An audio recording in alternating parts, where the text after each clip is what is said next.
হুম সব ফেলায় যেটুকু রাখা রেখে হ্যাঁ ইনশাল্লাহ আজকে যাব কালকে উঠায় ফেলবো। আগে সব মাল দোকান থেকে এক দোকান ঠিক করতেন, দোকানে সব কিছু নিয়ে আসতেন বাইক নিয়ে। নিয়ে আসতেন হ্যাঁ হ্যাঁ সেদিন আপনারা দেখছিলেন আমি একটা দোকান নিয়েছি, পরিষ্কার করাচ্ছিলাম। ফাইনালি দোকানটা নিয়ে নিয়েছি, অল্প স্বল্প কিছু জিনিস তুলছি, তুলে শুরু করছি। আল্লাহ ভরসা, দেখা যাক কী হয়।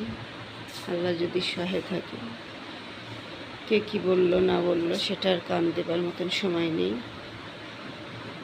নিজের চেষ্টা নিজেই করব, উপরে আল্লাহ, নিচে আমার চেষ্টা।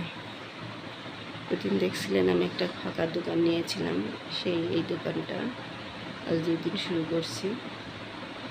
ভয় পাচ্ছিলাম, তারপরও বিসমিল্লাহ বলে শুরু করলাম। দোয়া করবেন আমার জন্য সবাই। আমার ভিডিওটি এখানে শেষ করলাম। আমার চ্যানেলটিকে সাবস্ক্রাইব করবেন, লাইক দিয়ে শেয়ার করবেন। আপনারা আমার পাশে থাকবেন, আমার জন্য দোয়া করবেন, এটুকুই আপনাদের কাছে চাই। আমার ভিডিওটা শেয়ার করে দিন প্লিজ। এখানে শেষ করলাম। আল্লাহ হাফেজ।